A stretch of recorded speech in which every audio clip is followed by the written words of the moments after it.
welcome. Thank you for joining us. I'm Tom Farrell, Executive Chairman of Dominion Energy. I want to thank Dr. Lucas, Dr. Thomas, and Dr. Clark for joining our panel today, and I want to thank Allison Seymour for moderating this very important discussion. We're here today to address the inequities caused by the large wealth and economic gap in our society. All of us know what an immensely complicated subject that is, how it is bound up with centuries of American history, persistent cultural attitudes, deep-rooted legal and societal structures, and so much more. I know we're not going to solve these problems in just 90 minutes, obviously. Yet we at Dominion remain committed to understand them from the point of view of others. I hope our conversation could shed some light on them because these problems have persisted for far too long. Now, you might be wondering why Dominion Energy takes such an interest in these questions. After all, we're an energy company, a utility, not an advocacy group. But we are citizens of the community and the nation individually and together as a corporate entity. We know that companies cannot and should not be mere mechanisms of the market. They should have a broader purpose. Part of our purpose at Dominion is defined by our core company values, one of which is ethics. And part of leading an ethical life involves looking out for the welfare of others. Most of you know that our company has been supporting HBCUs for nearly 4 decades. That's a long time, and we are more determined than ever to continue that support. Many of our employees have attended HBCUs, as have 2 of our board members. But the events of last year made it clear to us that more was called for. At our company, it unearthed a lot of feelings and a lot of memories that had been buried too deeply for too long. So we convened a series of town hall meetings. We had some very frank, sometimes very emotional, but ultimately hopeful and open discussions. Honest conversations like that are extremely important. But dialogue is just the beginning. Because at Dominion Energy, we believe that actions speak louder. Our leadership team felt our company had to do something more than we had been doing, something substantial. Actually, we decided something more than substantial. We wanted to do something transformational. As we reflected on the protests in the streets, on the injustices that drove them, and as we listened to the heartfelt outpourings of our colleagues, we agreed that enough was enough. Things had to change. We asked ourselves where we could do the most good, and a clear answer quickly emerged for us. Education is the firmest bedrock upon which to build a solid future. Money, employment, housing, all of these can be gained and lost, but education is for keeps. Once you have it, no one can ever take it away from you. And through education, you can acquire all the rest, including the ultimate proof point of progress, a seat at the leadership table. We saw a striking example of that just recently in the inauguration of Vice President Harris, a graduate, obviously, of Howard University. She became the first African-American woman, first Asian-American woman to be sworn in as Vice President of the United States of America. In very trying times, that was a proud moment for all of us. Education is a springboard for social and economic mobility. And nowhere has that been more true than in America's HBCUs. While HBCUs serve a wide diversity of students, they do their most vital work by meeting the needs of low-income, first-generation college students of color. By helping to close the college education gap, HBCUs are also closing the wealth and economic gap and building brighter futures for African American and other minority communities. They're also vital economic engines, contributing greatly to the health of their local communities. And so we came up with the HBCU Promise, a 6-year, $25 million commitment to 11 HBCUs in our service territories. In addition, we committed an additional $10 million in scholarships for African American and other underrepresented minority students, wherever they go to school, to ensure the broadest possible educational ladder of opportunity for diverse students. As far as our company is concerned, This money represents an investment in the future success of Dominion Energy, in our communities, in our fellow citizens, in our country. Diversity is a moral imperative, but it is also, for a company, a competitive advantage. Diverse companies produce diverse ideas. Developing talented Black and minority employees and leaders makes our company much stronger. I firmly believe, our company firmly believes, the HBCU Promise investment will bring exponential returns over the long term. No company can succeed in a society that is failing, and no society can succeed if its members remain separate and unequal. We know Dominion by itself cannot fix the problems that have bedeviled the country since its founding. But I also know we knew we needed and wanted to do everything in our power to help. So thank you for joining us this afternoon, and I'll turn it over to Diane. Thank you, Tom. Hello, everyone. I'm Diane Leopold, Chief Operating Officer at Dominion Energy. It's an honor to join such an important discussion. As Tom mentioned, we will not solve inequality today. However, there is one thing I know. HBCUs are part of the solution. I've seen it with my own eyes. 4 years ago, I joined the Board of Trustees at Virginia Union University. I admit at first I was both excited and a little apprehensive.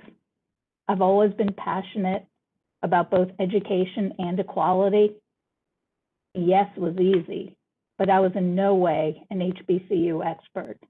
So when I joined the board, I focused first on observing and listening, attending events and meeting people.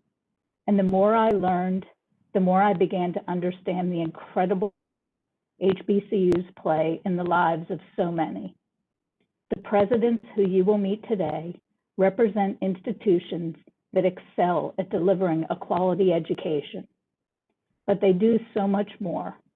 They have a unique formula that builds caring, engaged, and motivated leaders. They provide a sanctuary to learn and hold each other to high standards. They build togetherness, but they also arm students with the individual courage they will need for the imperfect world that awaits them beyond campus. From these experiences, I've also learned firsthand what a difference our HBCU Promise can make. Maybe these invest better student housing, it might mean more scholarships or art labs and information technology. In whatever way our HBCU partners use these funds, the ultimate result will be to help build a generation of Black graduates who are ready to lead. That is the kind of impact we need to change lives, communities, and nations.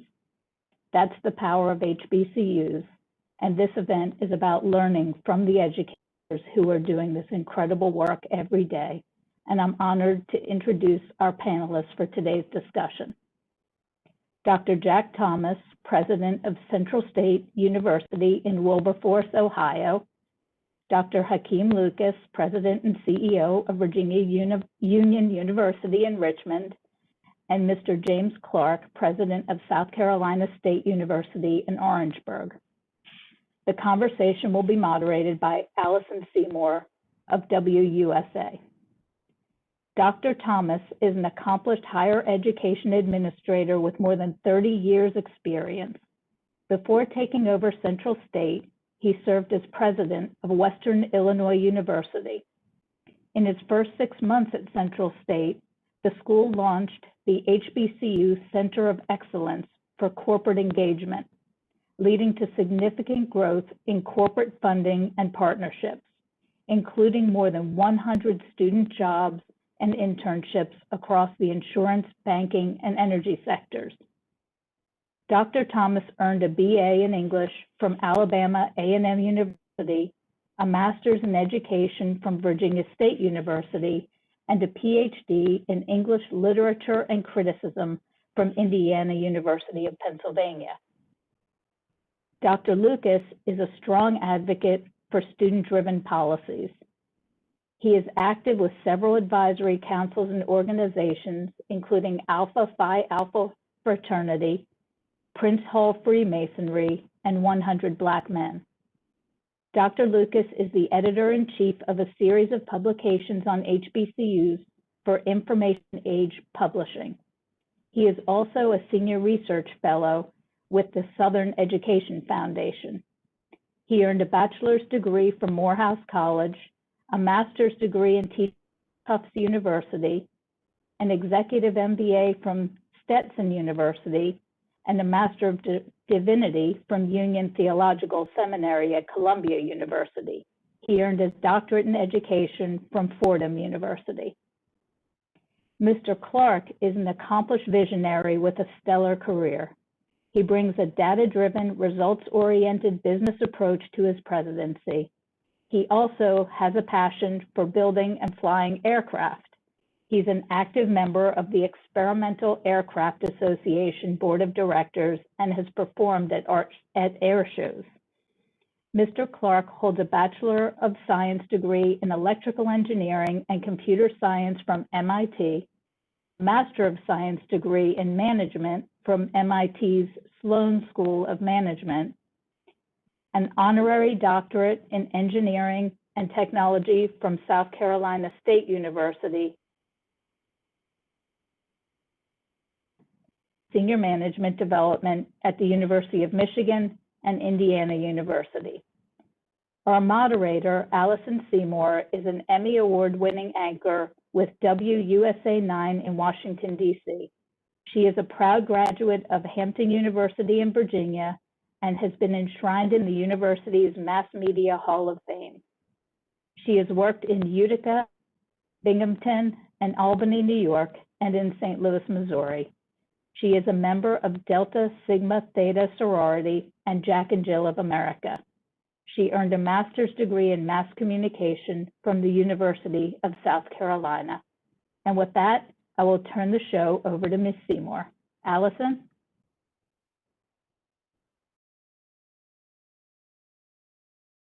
First, I gotta unmute. Thank you so much. I am so excited to be here. I really am. As you said, I am a proud Hampton University graduate.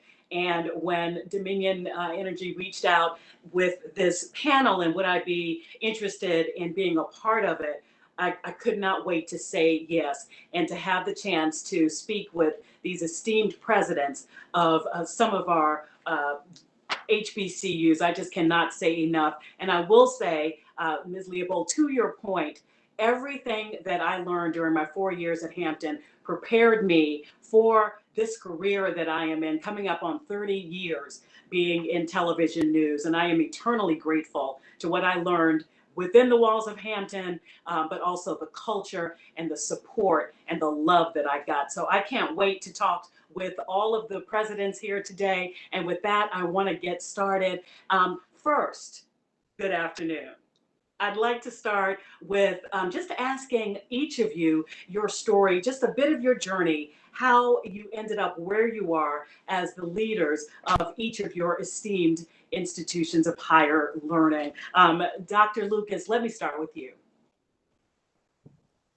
First, good afternoon to all. Thank you, Allison. I would like to honor Executive Chairman Farrell and, of course, COO Leopold for the invitation and the great project that they have done. I also would like to acknowledge some VU alum who are part of the Dominion family. Charlene Whitfield, I know you're watching us, SVP of Power Delivery. Raymond Hawks, I know you're listening, Raymond. Senior Communications Specialist of Corporate Communications. And of course, I claim him, Carlos Brown, the General Counsel. He's one of ours too.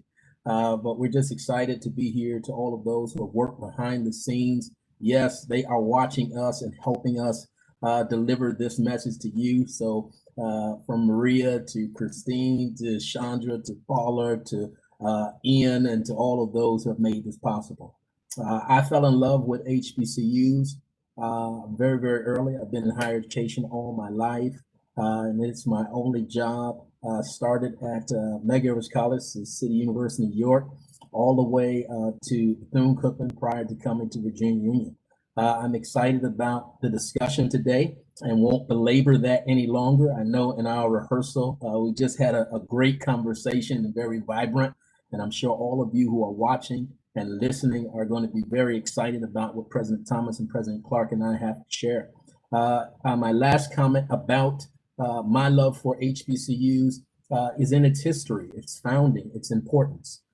There is a statement that's made by Brother President Makola Abdullah, who's president of Virginia State University here in Virginia, and he says, we must all remember that HBCUs were the first solution to the problem of race in America in 1865 when they tried to solve the Civil War.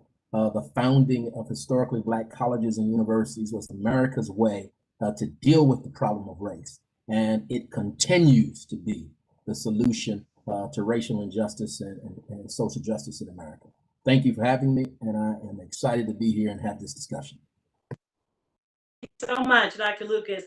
President Clark from the South Carolina State University in Orangeburg, South Carolina. Could you please tell us a little bit of your journey and why you chose to be the head of the Mighty Bulldogs? Thank you very much. First of all, and thank you, Chairman Farrell and COO Leopold for this opportunity as well. And I'm honored to be here with my cohorts. And a shout out, as they say, to the South Carolina HBCUs that are also being supported by Dominion Energy and my brothers and sister leaders here at HBCUs in South Carolina. A mighty tip of the hat to each and every one of you. I'm a non-traditional president. I'm a very non-traditional president, although this is becoming a little more standard now. I was a retired corporate executive, former vice president of a major utility company, the one that provides telecommunications all over the world and some of the largest computers in the world. That's what I was responsible for. But my Black experience, so to speak, even though I went to a PWI up there in Massachusetts, started way back when 10 years of being at a segregated school.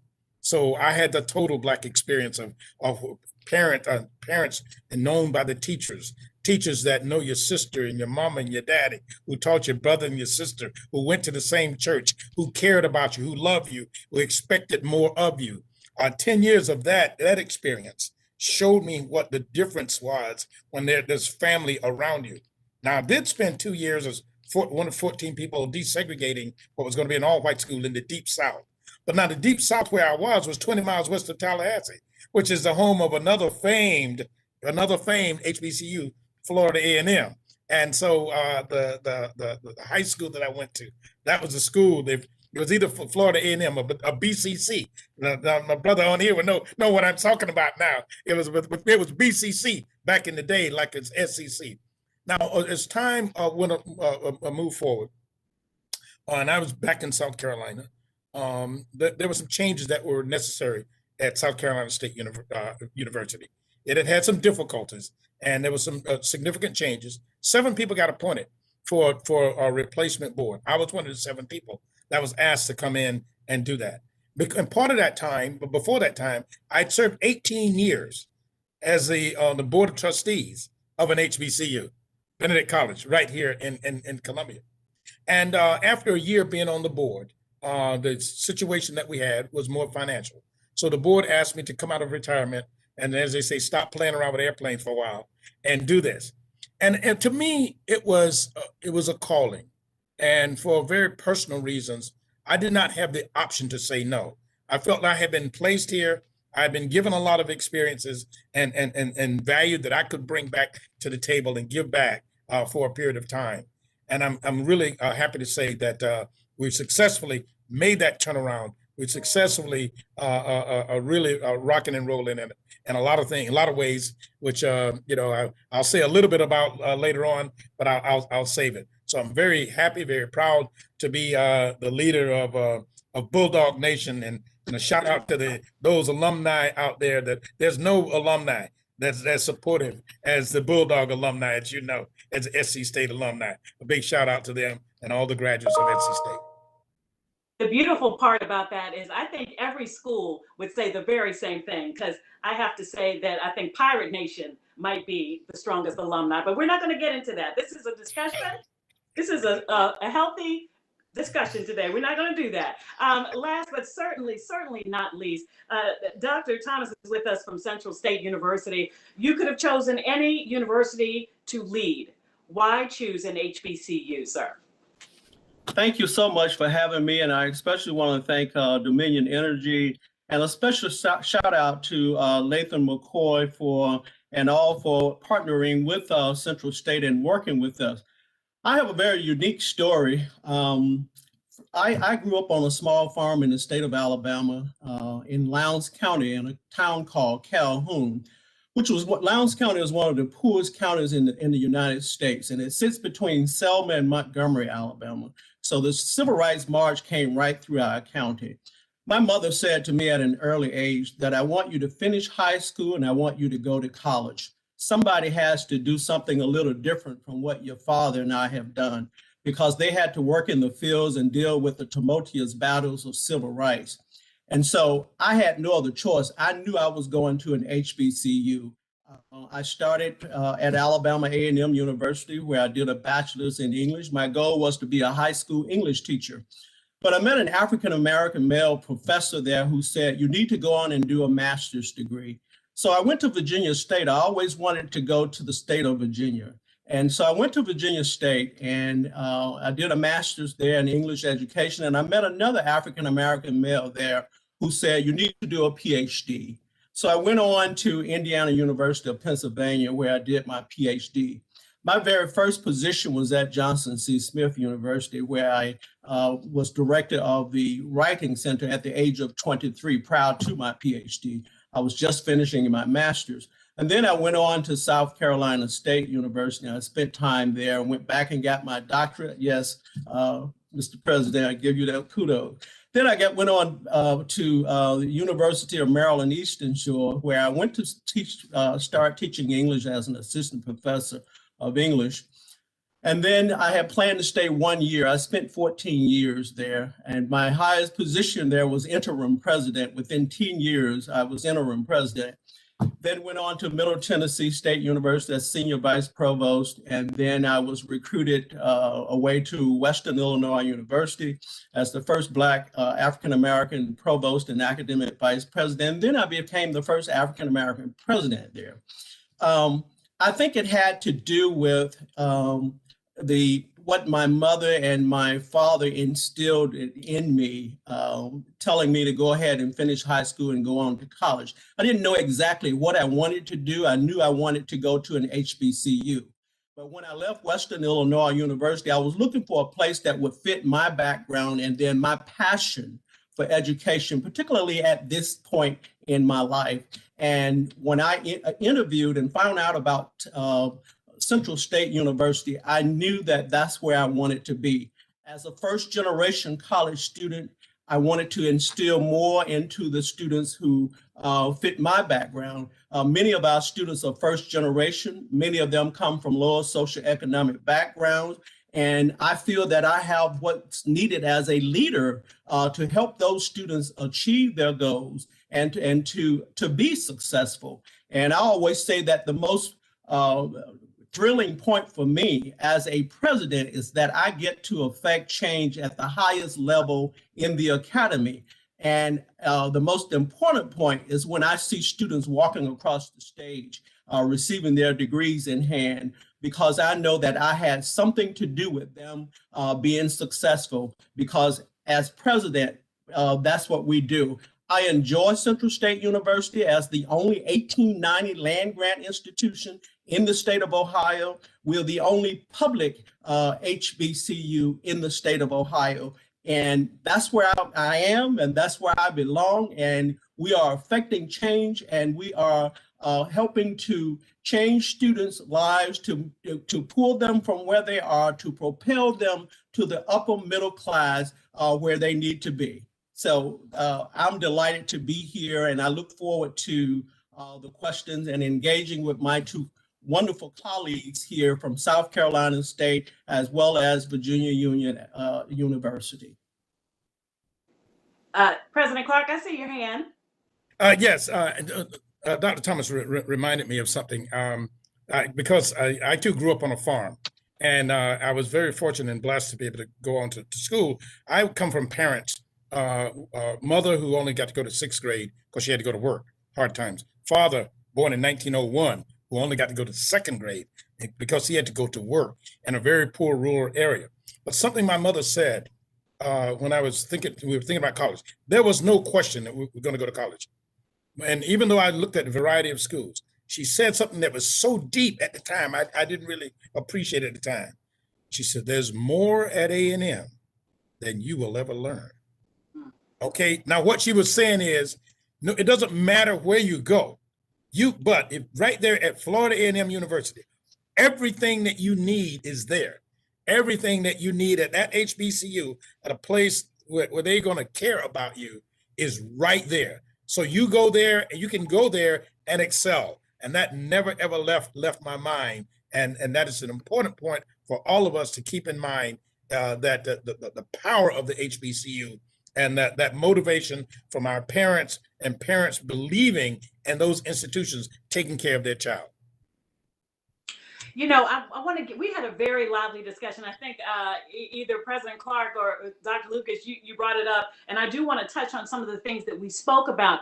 But before we do any of that, Dr. Lucas, I wanted you to share just a little bit of what you shared with us while we talk about our esteemed universities and colleges now. And I think everybody says, oh yes, you know, this is a great, it's a great vehicle to getting all students educated with a sense of pride and worth. But I want you to speak to what you said, because it's been on my mind.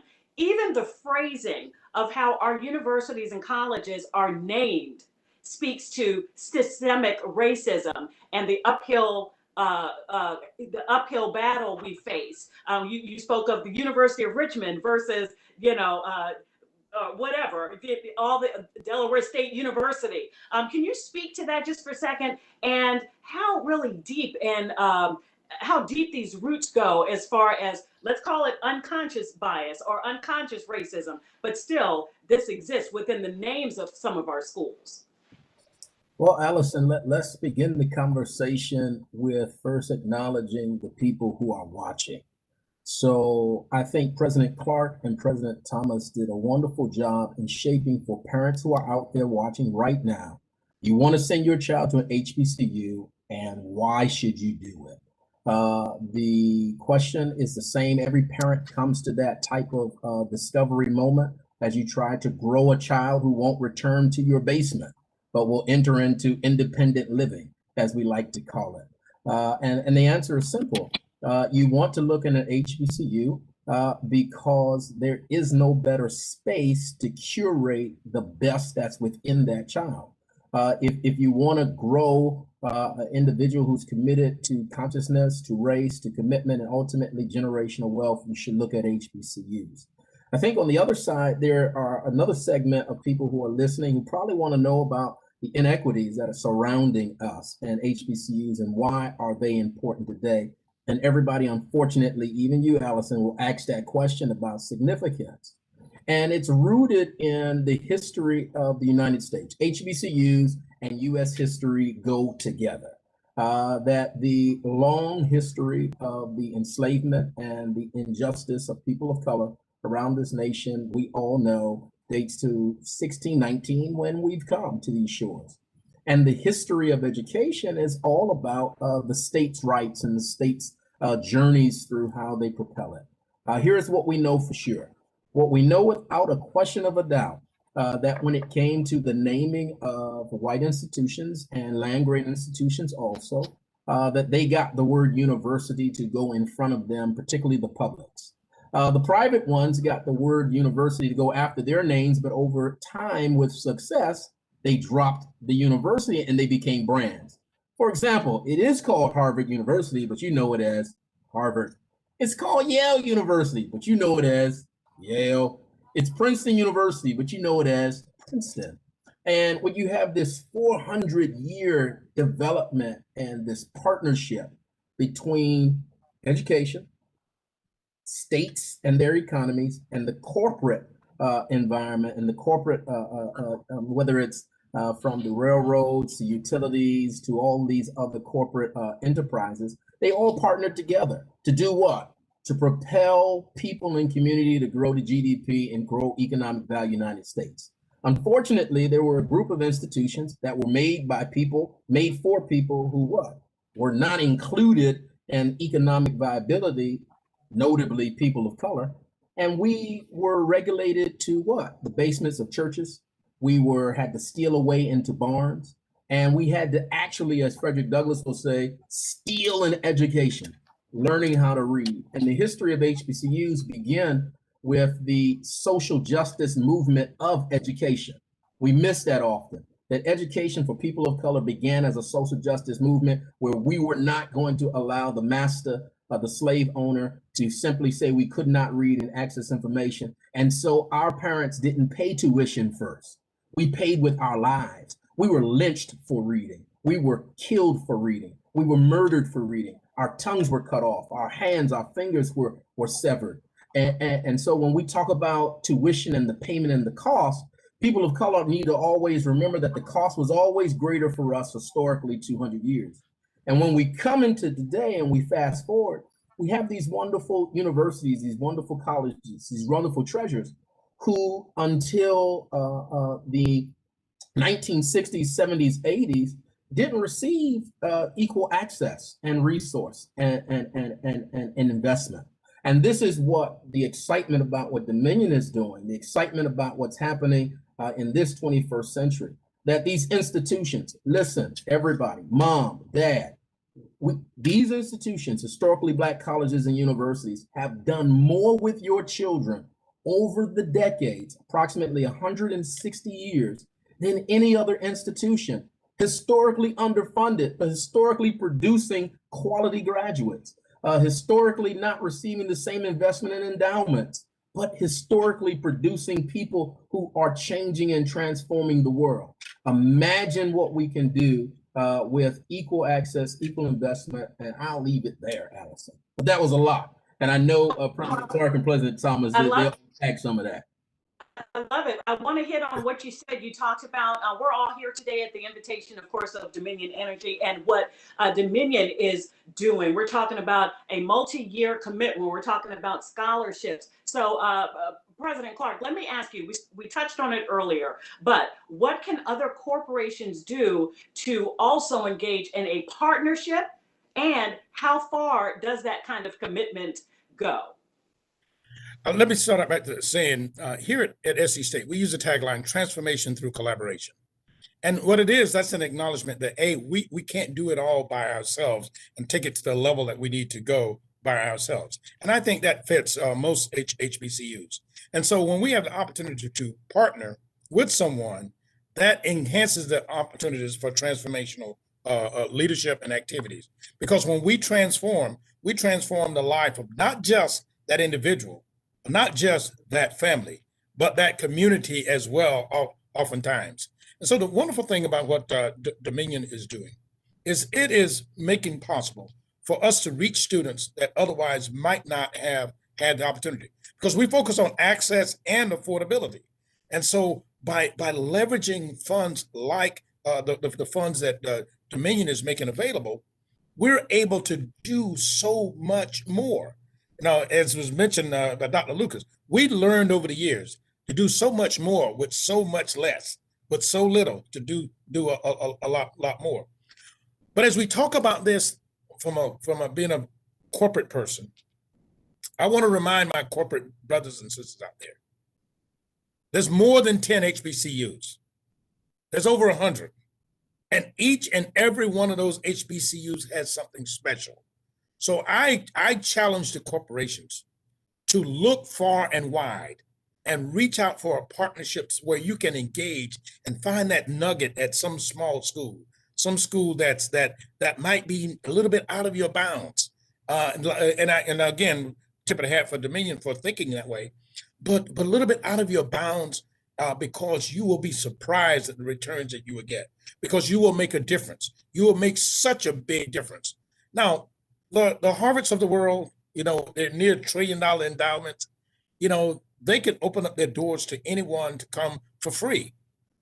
But they make that available oftentimes to the ones that probably need it the least. We are serving those that need that support the most. We as institutions are the ones that make possible for the little kid from a farm and out in the deep countryside to be able to come to an institution and change the lives of that community. And so that is what corporations should be thinking about. And they can do it and do it in a way where they actually get a significant return on their investment.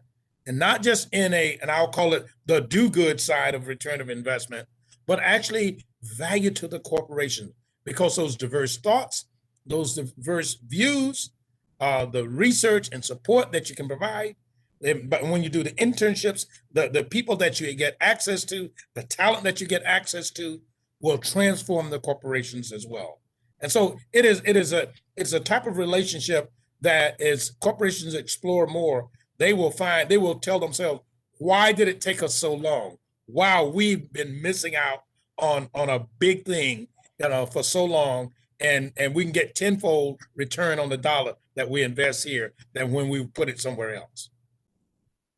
Dr. Thomas, let me ask you, you spoke about first generation college graduates. You spoke about kids coming from a background of, I always try to choose these words well because I don't like to label anybody, but students who might not have all of the tuition money in their parents' bank account, let's just put it that way, underserved students coming to school. So what role, in your opinion, and everybody can weigh in, what role do the 107 odd HBCUs play in narrowing the gap, the wealth gap, the education gap, and how can we keep our students to stay? Because the graduation rate is still hovering around 35% or so for our HBCU students. So that's a loaded question, but what's the responsibility of the HBCUs for some of these first-time college students in their family's history? I think we have a great responsibility as leaders as well as HBCUs. I mentioned that many of our students are first generation. Many of them, like myself, did not know about the financial aid, the various kinds of things that are available in terms of scholarships, this kind of support that's needed. And many of them are from lower socioeconomic background and first generation college students. I look back at the inequities of this country, and particularly in various states. You look at some of the states, they have filed lawsuits against their state, because when you look at, I go back to President Lucas, when you talked about the names of the various institutions, particularly those who are those PWIs, those white institutions, they get better funded, and they did not fund the HBCUs like they should have, particularly those that are state HBCUs. There were lawsuits in Alabama, Maryland, South Carolina, Georgia, and trying to get the amount of funding that's needed. And even today, we still don't have that kind of funding that we need for our students to make sure that we're educating the students.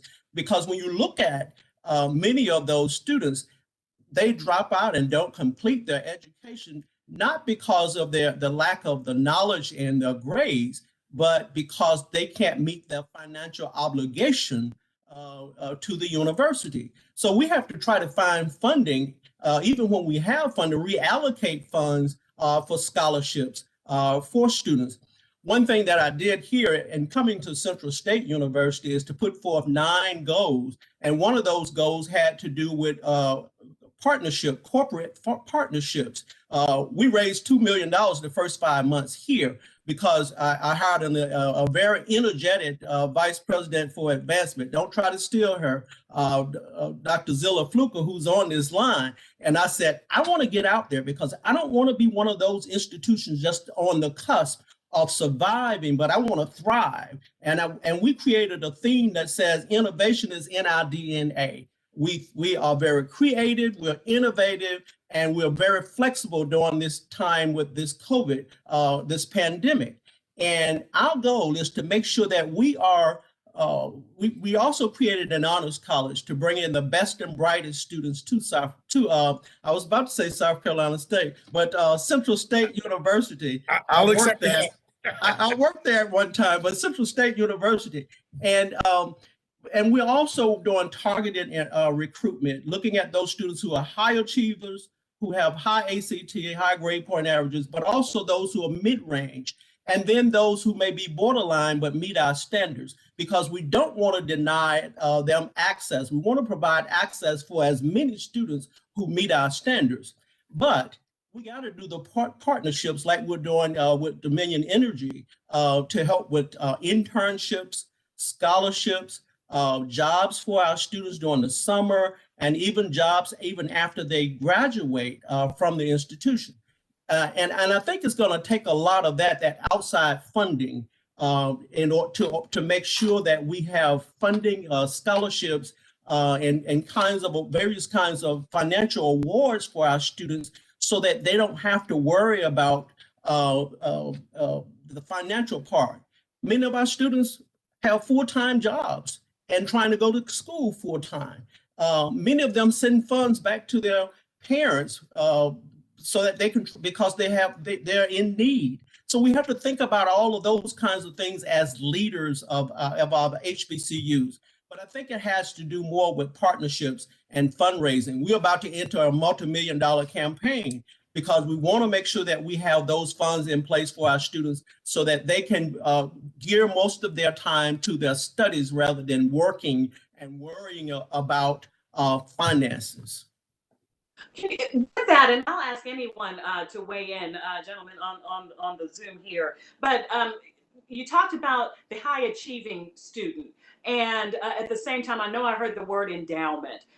What are the challenges that your schools and HBCUs as a whole might face as far as trying to narrow the wealth gap in terms of endowments and attracting those students who really, they could go anywhere. They're choosing between Princeton and Howard, or, Yale and South Carolina State.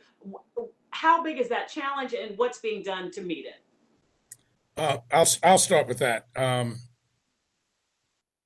Back in the early 70s, 1970, the school of choice, probably for me and my parents, was probably Florida A&M or staying somewhere in the state of Florida. But a small school up in Cambridge, Massachusetts, that has an endowment of I don't know how many billions, said, come on up here. We have you covered for everything. Another school asked for $300. It may as well ask for $300 million from a very poor family. And we see that with our students. We see students that have been admitted, that have committed to us, and schools with more money being able to make them change their minds, have them change their mind.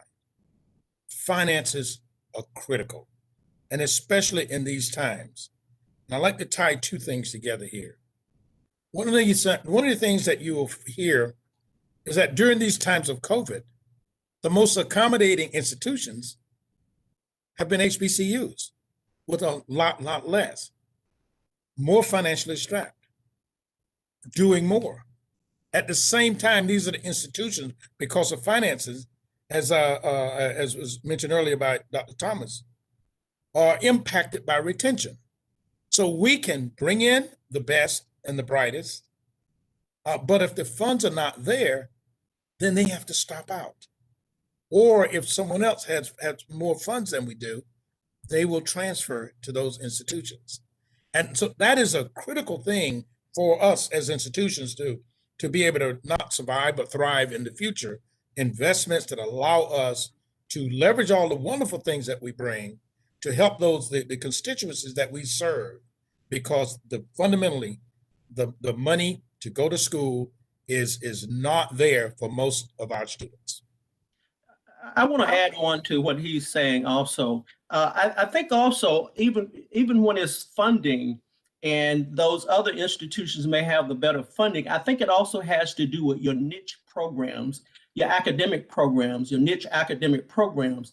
If you have specific kinds of programs, for example, we have what we consider a signature program, water resources management. We're the only HBCU with that program. We're only one of 4 in the country. And certain students are going to come to our institution because of those specific kinds of programs that we have. In addition, I think that back to what you mentioned earlier, retention is key.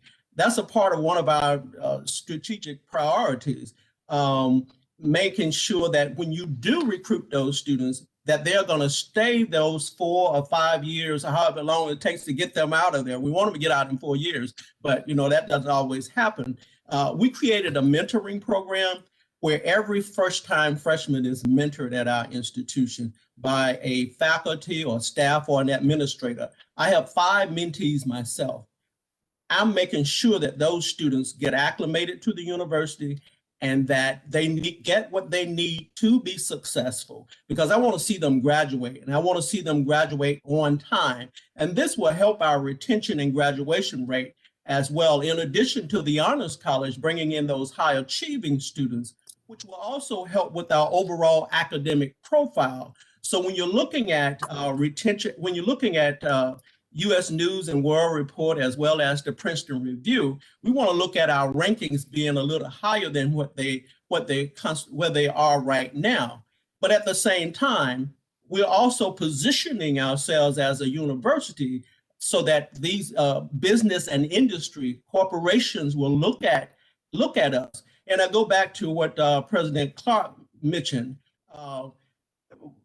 When companies fund certain institutions, they're looking at just specific institutions. There may be about 10 HBCUs on that list, but what about the rest of us who are providing a world-class education that's second to none, and we're producing outstanding graduates? And I always go back and look at the graduates that we're producing.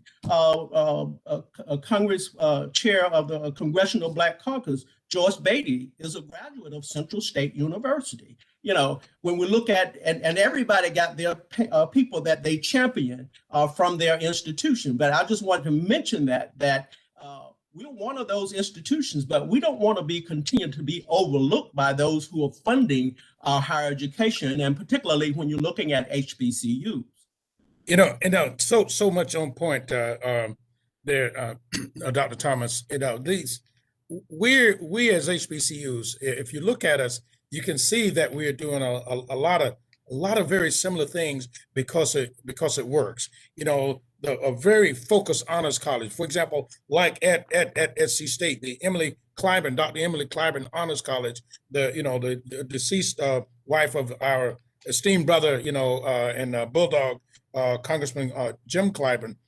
Now, that allows kids the best and brightest by having schools like that's invested in. Now there was a significant endowment came from the Clyburn family for that.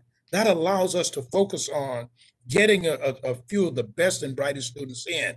The more investments like that, the more we can reach out to the best students in the region, in the county, in the state, in the region, in the nation, and in the world.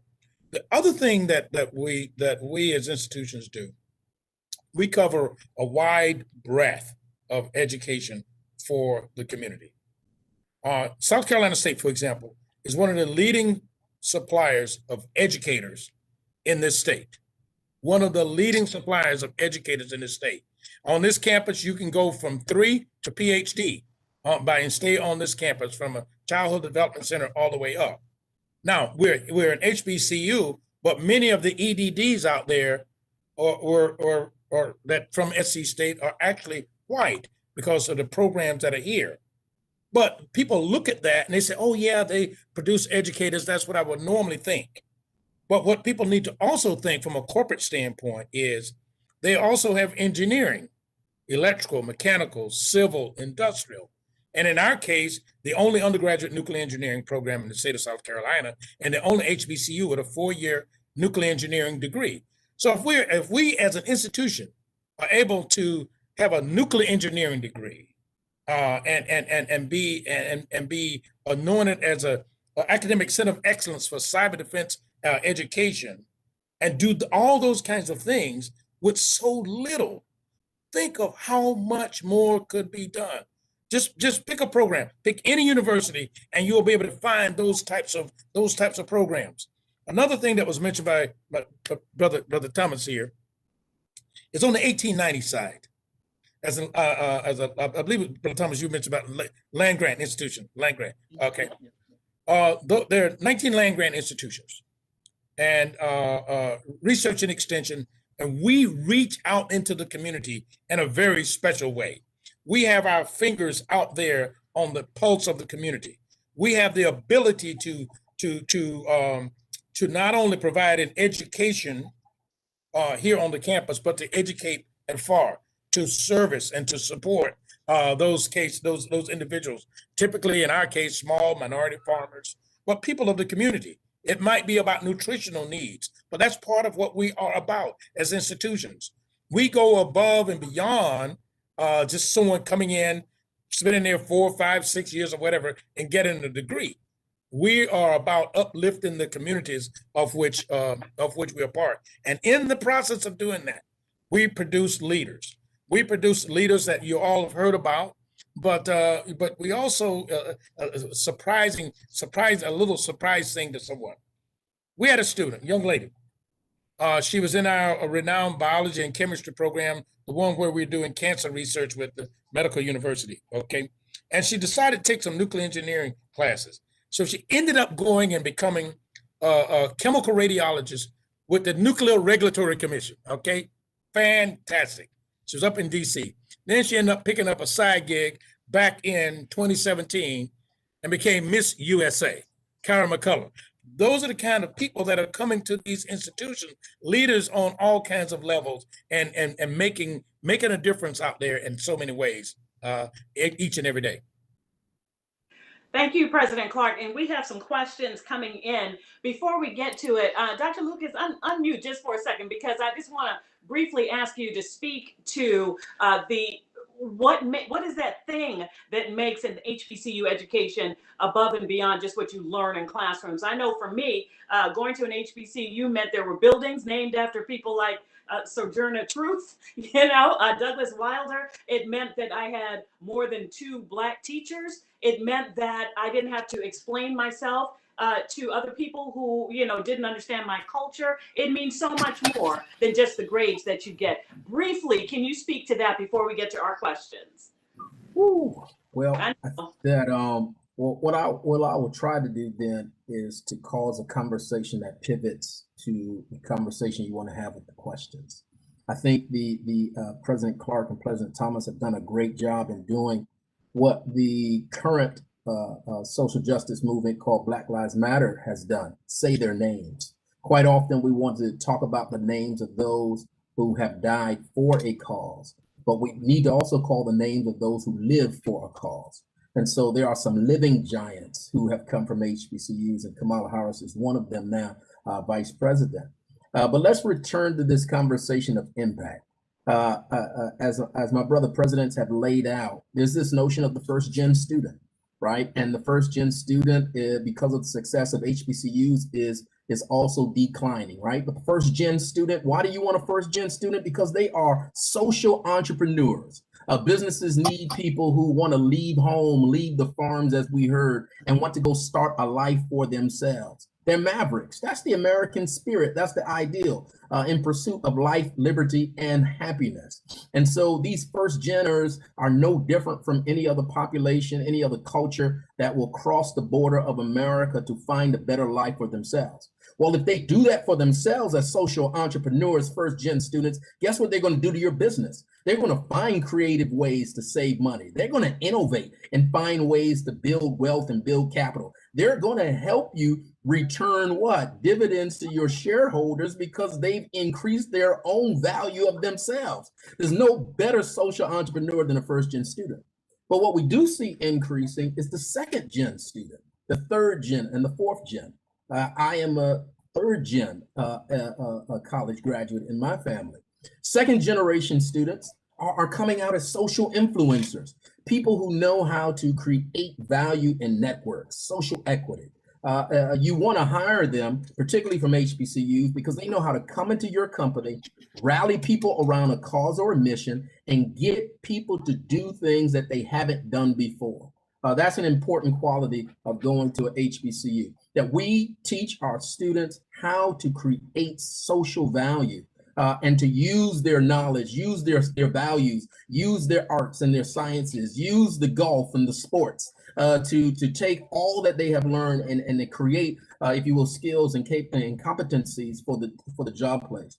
But these third and fourth gen HBC grads and parents of this Gen Z that you send coming out, they're special because they're social capitalists. They are the most digitally connected. They have traveled to China and didn't even pay for an airplane ticket. I mean, they did it through Facebook. They're connected to their friends. They're learning languages. They're singing Korean songs with B-pop and K-pop. They are dancing to a certain music and a beat of a drum that is the essence of the HBCU experience. And this is why you want our students, because we're living it out and we're creating this social responsible capitalistic movement. I gotta say something. Allison, you brought it up. I gotta say it. Look, we all know that everybody that goes to Harvard, Yale, Princeton doesn't graduate. There's no university in this country that has 100% graduation rate. The problem is when you drop out of Harvard, you drop into Microsoft. When you drop out of Harvard, you drop into Facebook. When you drop out of a HBCU, you drop into poverty. You drop into dysfunction. The issue is, how do we provide through the historic ways institutions of education, the states that they live in, and the economies around them are all interconnected? Look, here is the point. You see it happening in every state. When Columbia, and I'm sorry, I love you, I went there, but I gotta call you out. Everybody else is, so I'm just joining in it. But guess what? When Columbia wants to grow and make an impact in their bottom line, they buy up land in Harlem and they create a separation between the community that lives there and the institution they're trying to grow. Historically, Black colleges and universities actually do the opposite. That when we invest in building in the communities, we commit to the people who live in those places and we bring the community with us, such that the institution, the higher education institution called HBCU, is transforming the land. How do you do that? President Thomas, President Clark laid it out. It's about our differentiation, but also our lack of competitiveness and collaboration, because we're competing in an industry to strategically place our students. And so when we talk about it, here is the question and the answer. Question: how do HBCUs play today in connecting their students inward? For us at Virginia Union, and I'm sure others are doing the same, there's this notion of student success. What is the connectivity? Everybody has named it. Create a circle of support, and that is where administrators, faculty, staff work together to create motivation and momentum to propel the student's life. You have mentoring, then you have apprenticeship, internship, workforce development, early placement, and all of the traditional things that go with it. But on the business enterprise, this is where the connectivity has to be restored, because this is where institutional racism has dissolved itself. Institutional racism has dissolved into the choices of CEOs, into who they select to participate with. And that is what Dominion is challenging as a model through the HBCU Promise. That we're saying, look, the business, it goes very quickly. It's very, very, very simple. Here it is: research, development, innovation, government contracting, procurement. That's how you create change. When Stanford, when University of California system, when Berkeley, when Harvard, when MIT, when they were invested in 100 years ago, 200 years ago, and were able to grow the endowments and the sizes, it's because Departments of Defense, Department of Energy, when it was the federal government, it was private industry, family foundations. People decided that their money were going to go to these institutions to support programming, research, development, innovation, and the faculty benefited.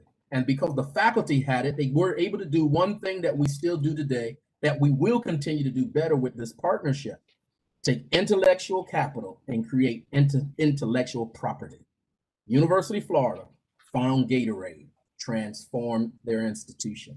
We're all in search of our Gatorade. Hopefully that helps, Allison. I tried to do it as quick as possible. I'm sorry if I went over your time expectation.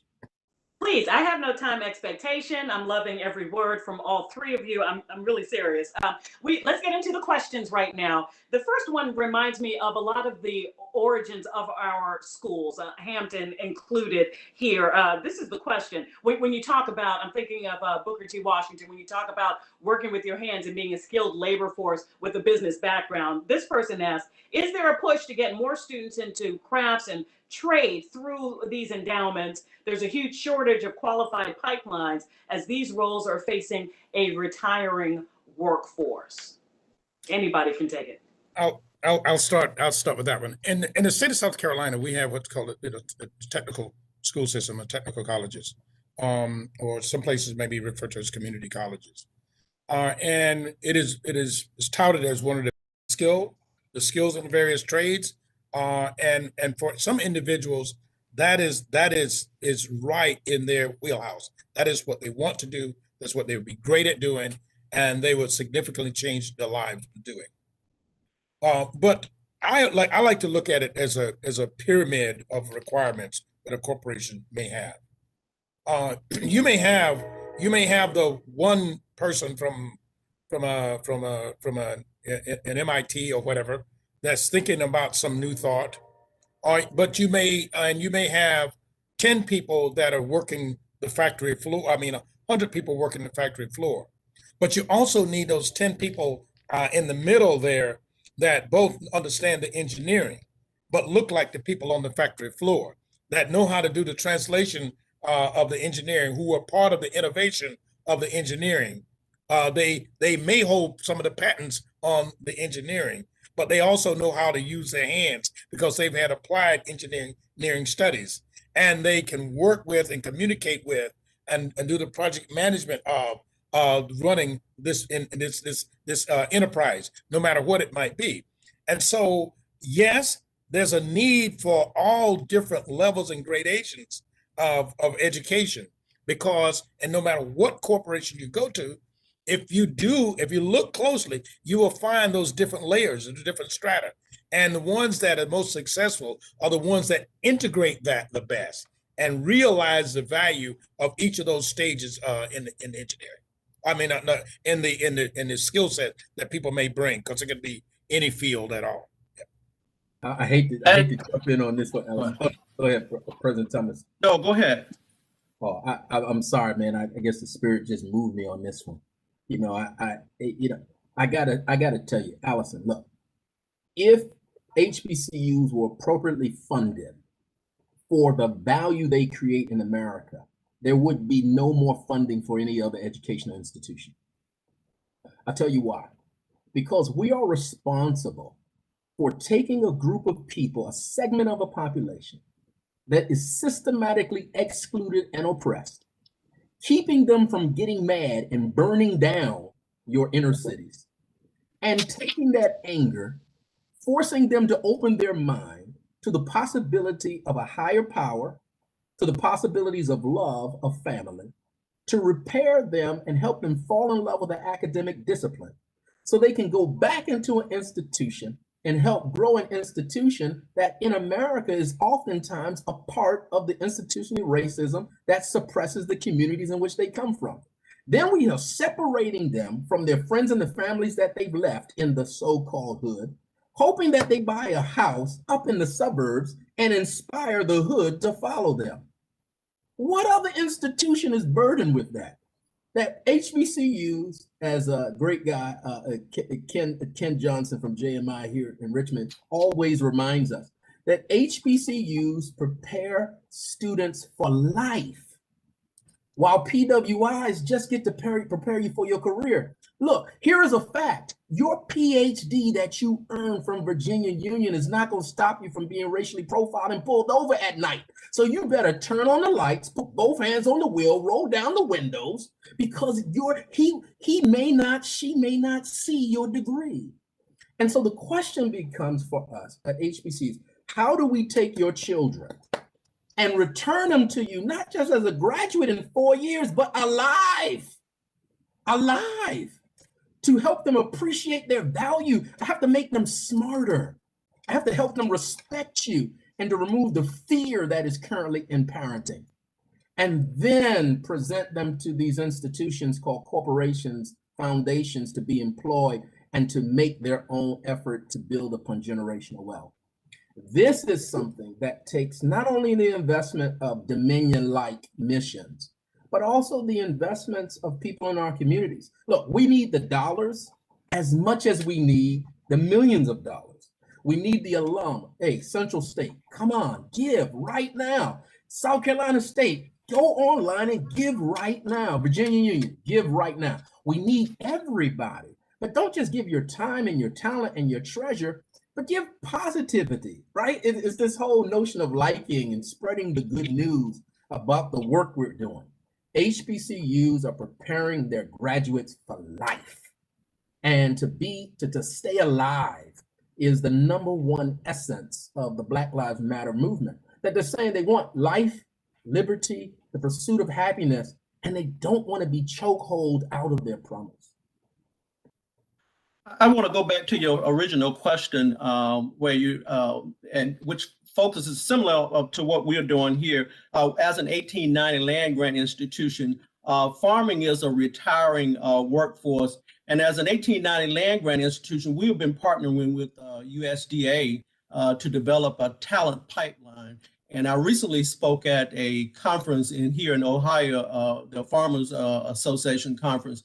The average age for a farmer is 71 years old, and even higher for Black farmers. So we have a conference that focused specifically on Black farmers and helping Black farmers to get in terms of the trade and working with specific kinds of plants and those kinds of things. I just wanted to throw that out there. I'm so glad you did. Let's get into our next question. It reads like this: what is your position or strategy on your institution serving as a catalyst to uplift a spectrum of diverse communities such as Hispanics, Asian Pacific Islanders, along with their African American peers? I'd like to hear from everybody on that. Oh, I like this one. Yeah. Go ahead, Dr. No. I mean, I like, this is Kuumba. This is Kujakulia. This is who we are. One of the aged misnomers is in our name: historically Black colleges and universities. Look, people of all ethnic backgrounds have taken advantage of the HBCU experience.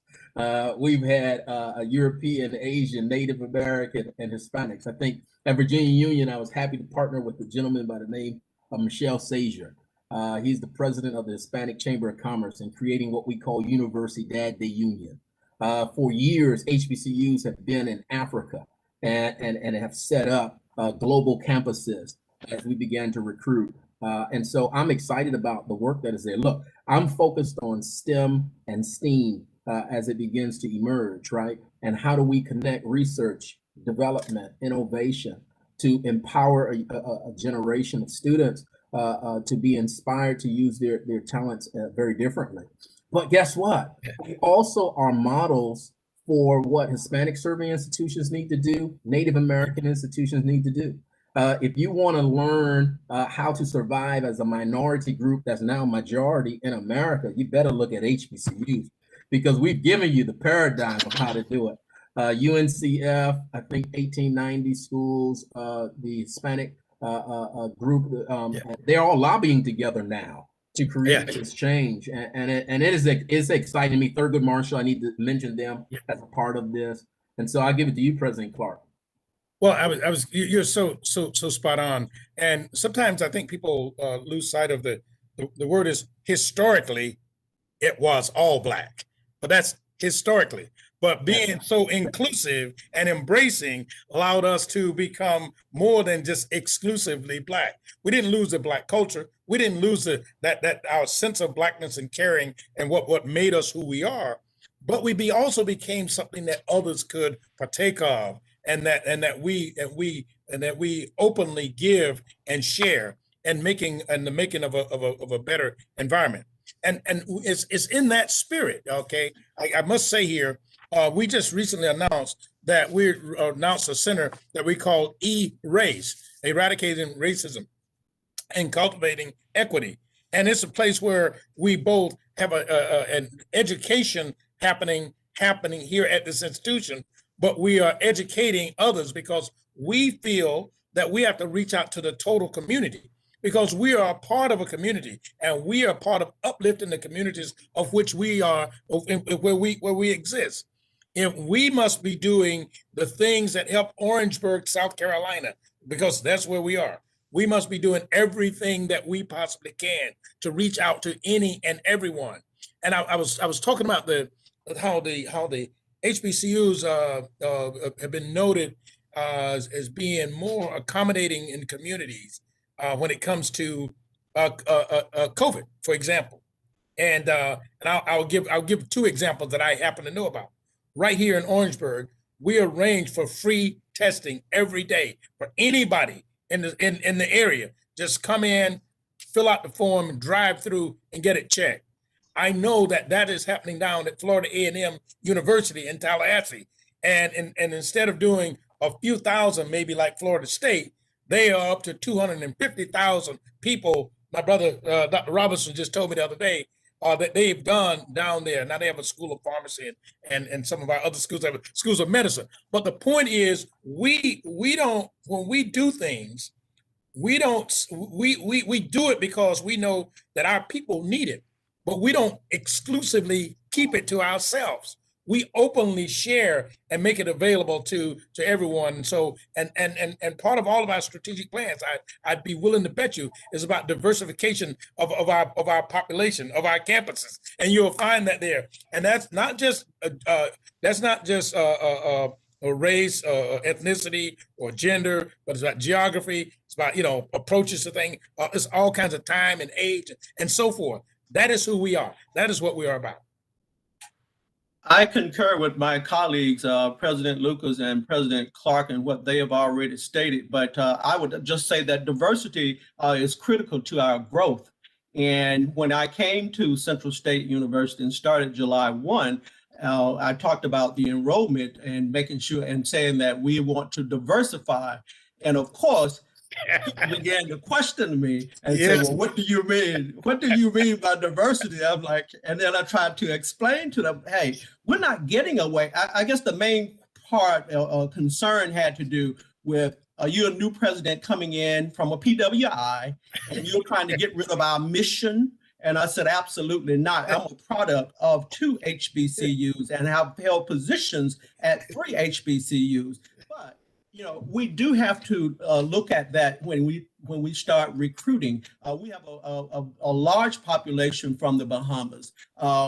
We're going out and intentionally recruiting from the Hispanic individuals or even Caucasian students, because we want our students to when they finish Central State University or any of our institutions, they have to go out and compete with people around the world, and they have to be able to associate, and they have to be able to function and learn those and know about those different cultures as well. So as a part of our 1890 land grant mission, we're in Nigeria, we're in the Bahamas, we're all over the world, and we're trying to recruit students from various backgrounds, and that helps. I heard someone say that about learning. How do you learn? A lot of people don't even travel, have not been able to travel, but you learn from those folk about the culture and their traditions by being associated when they go to college. So it's a melting pot where we do embrace diversity. And I think I'd like to tie in something from both Dr. Lucas and Dr. Thomas. And one thing that was mentioned is, as we have these unique programs, high quality programs, those programs are going to be attractive to everyone. And as we do more of those, we're going to have people from all walks of life and all backgrounds coming. And had a perfect example. A young lady, a Caucasian female, she was in the state of South Carolina, admitted to all the top schools, but she actually wanted to study nuclear engineering. And she obviously, I mean, she was top. So she comes to South Carolina State to do nuclear engineering, 4.0 student. I mean, just doing great in our honors college.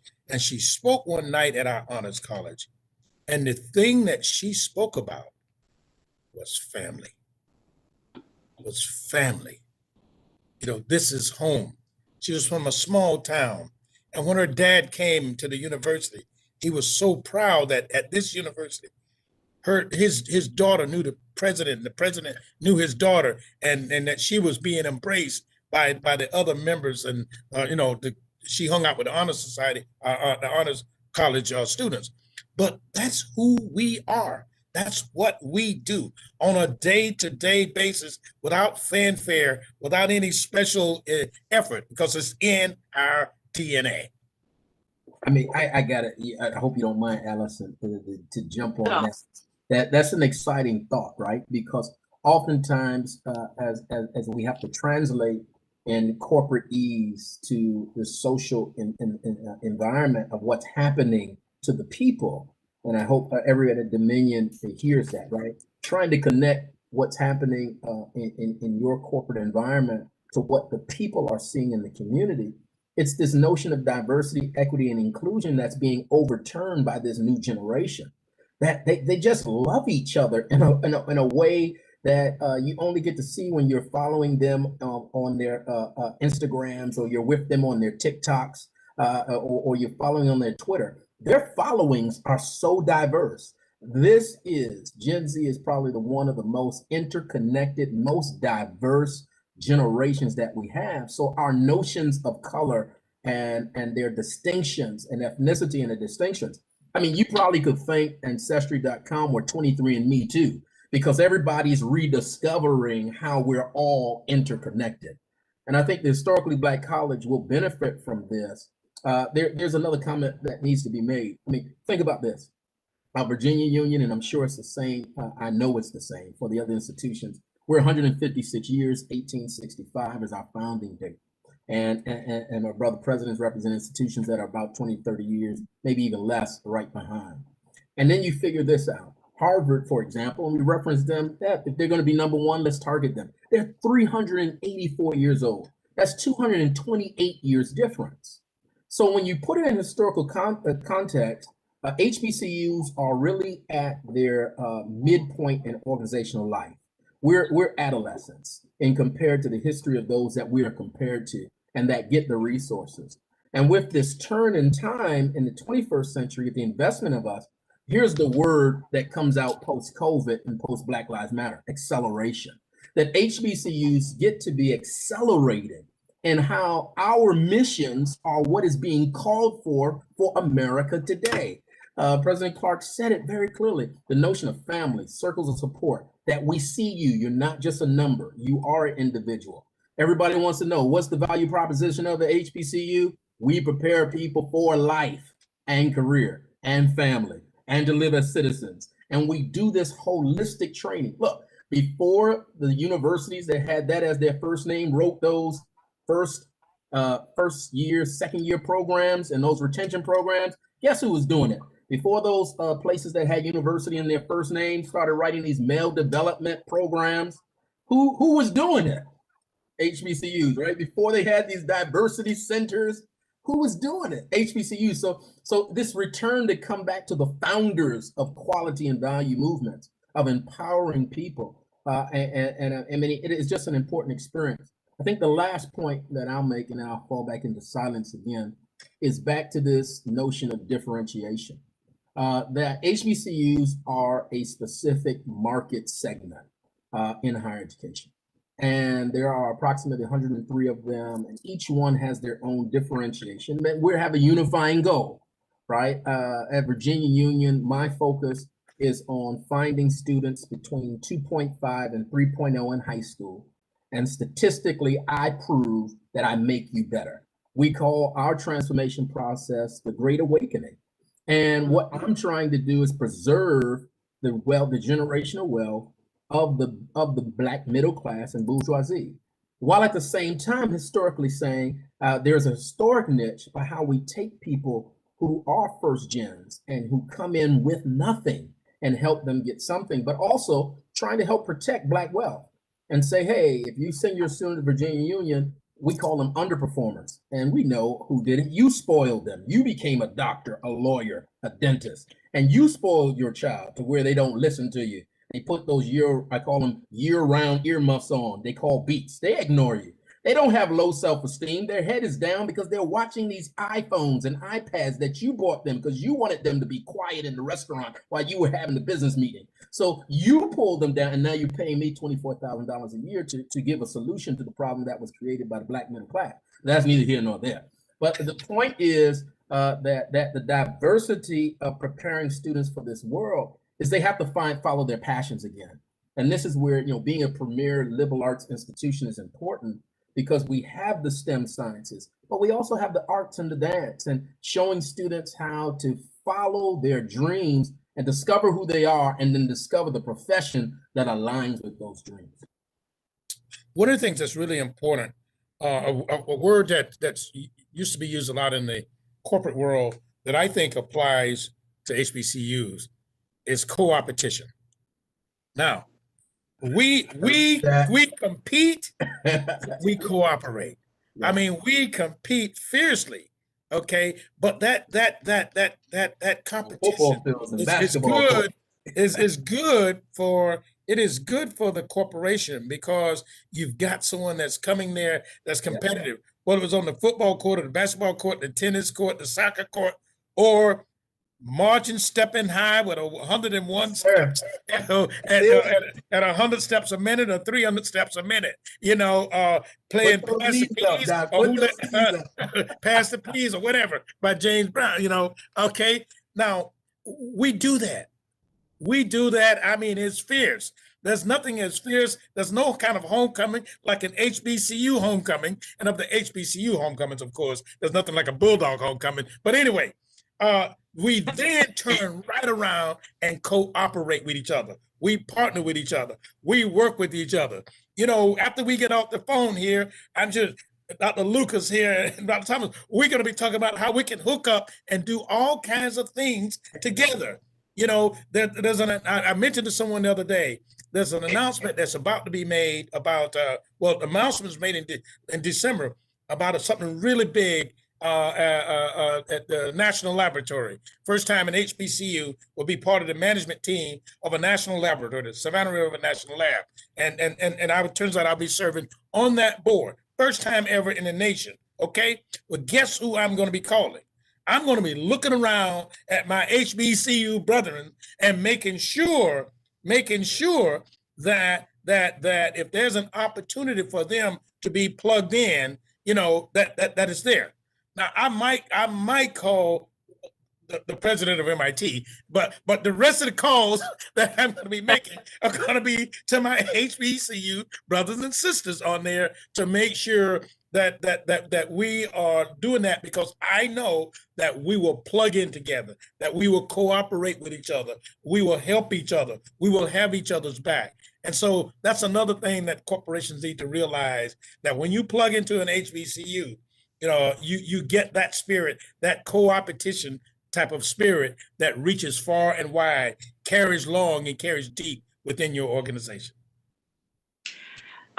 You know what? I want to give, thank you so much. I want to give Dr. Thomas the final word. Our last question, but we kind of got to it anyway, but just just the relationship between corporations, industry, community-based or community faith-based churches, if you will. How powerful is that to the success of HBCUs? And I'll let you have the final word on that.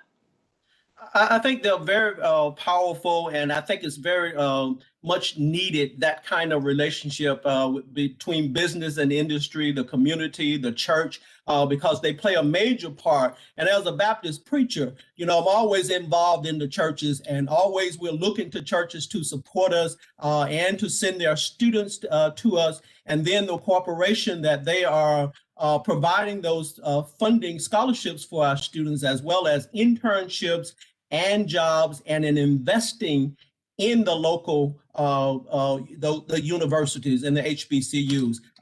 And I say that this is the way of the future.